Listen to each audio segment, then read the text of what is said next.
Integration അത് most important ആയിട്ടുള്ള ഒരു 1 മാർക്ക് ക്വസ്റ്റൻ ആണ്. Integral log X D X. നമുക്കറിയാം ലോഗരിതമിക് ഫംഗ്ഷൻ എപ്പോ വന്നാലും ഫസ്റ്റ് ഫംഗ്ഷൻ എന്ന് പറഞ്ഞ ലോഗരിതം വേണം. സെക്കൻഡ് ഫംഗ്ഷൻ ഇല്ലാത്തപ്പോൾ നമ്മൾ 1 ആയിട്ട് കൊടുക്കണം. അപ്പൊ ഇവിടെ നമ്മുടെ ഇക്വേഷൻ എങ്ങനെ വരും? Log X into integral 1 D X എന്ന് പറയും.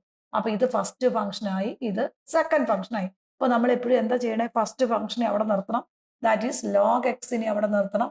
Integral of second integral of 1 D X minus integral of, പിന്നെ നമ്മൾ ഇവിടെ നോക്കിയാൽ മതി, ഇതിന്റെ ഡെറിവേറ്റീവ് വരും D by D X of ഈ function, that is equal to log X. പിന്നെ ഇത് ഒന്നുകൂടി എഴുതാം, integral 1 D X into D X. നമ്മൾ ഇക്വേഷൻ പഠിക്കുമ്പോൾ എപ്പോഴും ഇങ്ങനെ മനസ്സിലാക്കി പഠിച്ചാൽ വളരെ സിമ്പിൾ ആണിത്. അപ്പൊ ലോഗ് എക്സ് അങ്ങനെ തന്നെ വരും. ഇനി 1ന്റെ ഇന്റഗ്രൽ നമുക്കറിയാം എക്സ് ആണ്, അവിടെ അങ്ങനെ തന്നെ എഴുതണം, മറന്നു പോരുത്. മൈനസ് ലോഗ് എക്സിന്റെ ഡെറിവേറ്റീവ് എന്താ മക്കളെ? That is equal to 1 by x വരും. പിന്നെ ഈ ഇവിടെ ഈ 1ന്റെ ഇന്റഗ്രൽ അല്ലേ ഇവിടെ എഴുതിയേക്കണേ. അപ്പൊ ഈ 1ന്റെ ഇന്റഗ്രൽ എന്താ കിട്ടിയേക്കണേ? എക്സ് അല്ലേ.